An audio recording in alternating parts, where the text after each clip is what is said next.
नमस्कार दोस्तों, आप सभी का स्वागत है हमारे YouTube चैनल पर। आज जो मैं आपको कहानी सुनाने जा रही हूँ वो बहुत ही अलग कहानी है। शायद बहुत से लोगों को इस कहानी के बारे में पता नहीं होगा। हाँ जी, बिल्कुल, मैं दावे से कह सकती हूँ कि 100 में से 70% लोगों को इस कहानी के बारे में बिल्कुल नहीं पता होगा। उन्होंने ये कहानी सुनी ही नहीं होगी। जब मैंने पहली बार इस कहानी को पढ़ा, देखा, तो मैंने डिसाइड कर लिया था कि मैं आप सभी के साथ इस कहानी को ज़रूर शेयर करूँगी। तो चलिए, मैं आज आपको सुनाती हूँ एक बहुत ही इंटरेस्टिंग स्टोरी, नारियल के जन्म की कहानी। हाँ जी, सही सुना आपने, नारियल के जन्म की कहानी। तो चलिए शुरू करते हैं। प्राचीन काल में सत्यव्रत नाम के एक राजा राज करते थे। वह प्रतिदिन पूजा पाठ किया करते थे। उनके पास किसी भी चीज़ की कमी नहीं थी। वह धन दौलत से लेकर हर प्रकार की सुविधा से समृद्ध थे। हालांकि इसके बावजूद भी राजा की एक अभिलाषा थी जिसे वह पूर्ण करना चाहते थे। दरअसल राजा सत्यव्रत को किसी प्रकार से स्वर्ग लोक जाने की इच्छा थी। वह अपने जीवन में कम से कम एक बार स्वर्ग लोक के सौंदर्य को देखना चाहते थे, लेकिन उन्हें इसका मार्ग नहीं पता था। इधर दूसरी तरफ ऋषि विश्वामित्र अपनी तपस्या के लिए घर से बाहर निकले। चलते चलते वह अपनी कुटिया से काफ़ी आगे चले गए थे। काफ़ी समय बीत गया, लेकिन वह नहीं लौटे। इस कारण उनका परिवार भूख और प्यास से तड़प रहा था। राजा सत्यव्रत को जब यह पता चला तो उन्होंने ऋषि विश्वामित्र के परिवार के पालन पोषण की जिम्मेदारी ले ली। कुछ समय बाद जब मुनिवर लौटे तो वे अपने परिवार को कुशल देख काफ़ी खुश हुए। उन्होंने पूछा कि उनकी अनुपस्थिति में किसने उनकी देखभाल की। इस पर ऋषि के परिवार वालों ने बताया कि राजा ने उनके पालन पोषण की जिम्मेवारी उठाई थी। यह सुनकर ऋषि विश्वामित्र तुरंत राजमहल पहुंचे और राजा से मुलाकात की। वहां पहुंचकर उन्होंने सबसे पहले महाराज को धन्यवाद कहा। इस पर राजा ने ऋषि अपनी इच्छा पूर्ण होने का आशीर्वाद मांगा। राजा की बात सुनकर ऋषि विश्वामित्र ने कहा, बोलिए महाराज, आपको क्या वरदान चाहिए।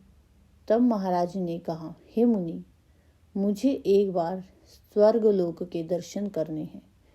कृपया करके मुझे वहां जाने का वरदान दे। राजा की प्रार्थना सुनकर ऋषि विश्वामित्र ने एक ऐसा रास्ता बनाया जो स्वर्गलोक की ओर जाता था। यह देख राजा सत्यव्रत बहुत खुश हुए। वह तुरंत उस रास्ते पर चल पड़े और स्वर्गलोक पहुंच गए। यहाँ पहुंचते ही इंद्रदेव ने उन्हें नीचे धक्का दे दिया, जिसके कारण वे सीधे धरती पर जा गिरे। राजा सत्यव्रत ने तुरंत सारी घटना ऋषि विश्वामित्र को बताई। राजा की बात सुनकर ऋषि विश्वामित्र गुस्से से आग बबूला हो उठे। उन्होंने तुरंत सभी देवताओं से इस बारे में बात की और इस समस्या का हल निकाला, जिसके बाद राजा के लिए एक नया स्वर्गलोक बनाया गया। नए स्वर्गलोक को पृथ्वी और देवता के स्वर्गलोक के बीचों बीच स्थापित किया गया था, ताकि किसी को परेशानी ना हो। नए स्वर्गलोक से राजा सत्यव्रत तो बहुत खुश हुए, लेकिन विश्वामित्र को एक चिंता लगातार सता रही थी। उन्हें डर था कि नया स्वर्गलोक कहीं जोरदार हवा के कारण गिर ना पड़े। अगर ऐसा होगा तो राजा सत्यव्रत दोबारा से धरती पर जा गिरेंगे। काफी सोच विचार के बाद ऋषि विश्वामित्र ने एक उपाय सूझा। उन्होंने नए स्वर्गलोक के नीचे एक बहुत लंबा खंभा लगा दिया ताकि उसे सहारा मिल सके। ऐसी मान्यता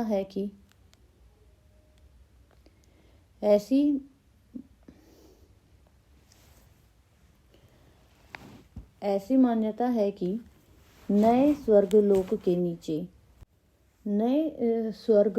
नीचे लगाया गया एक विशाल मतलब एक खंबा उसके नीचे लगा दिया और वो खंबा एक विशाल पेड़ के तने के रूप में बदल गया।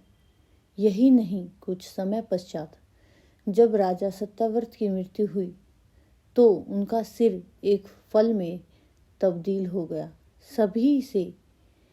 तभी से इस खंबे को नारियल का पेड़ कहा जाने लगा, जबकि राजा का सिर नारियल के रूप में जाना गया। यही कारण है कि नारियल का पेड़ इतना लंबा होता है। अगर हम सच्चे मन से किसी की मदद करें तो हमारी ख्वाहिश जरूर पूरी होती है। हमें इस स्टोरी से यही सीख मिलती है। जैसे राजा सत्यव्रत ने ऋषि विश्वामित्र के परिवार की मदद की और फिर उनकी ख्वाहिश पूरी हुई। ऐसे ही हमें सच्चे दिल से, चाहे हमारी इच्छा पूरी हो या ना हो, हमें लोगों की मदद जरूर करनी चाहिए। यही हमारा धर्म है। आजकल का समय बहुत ख़राब है, लेकिन फिर भी कहीं ना कहीं हमें दूसरों की मदद करते रहना चाहिए। और आप हमें कमेंट बॉक्स में ज़रूर बताइए कि आप लोगों को ये स्टोरी कैसी लगी, नारियल के जन्म की कहानी। अब इसकी सत्यता को तो मैं कुछ प्रमाणित नहीं कर सकती, लेकिन जैसी मैंने स्टोरी पढ़ी सुनी तो मैंने डिसाइड किया कि भाई मैं आप लोगों के साथ भी ये शेयर करूँगी। अगर आप लोगों को नारियल की जन्म की कहानी के बारे में कुछ पता है तो आप भी मेरे साथ शेयर ज़रूर करें और मुझे कमेंट बॉक्स में ज़रूर बताएं कि नेक्स्ट स्टोरी आप किस टॉपिक पर सुनना चाहेंगे। और इसी के साथ मैं स्टोरी को ख़त्म कर रही हूँ। धन्यवाद। और एक लास्ट बात, like, comment and share and subscribe ज़रूर करें हमारे चैनल को। Thank you so much.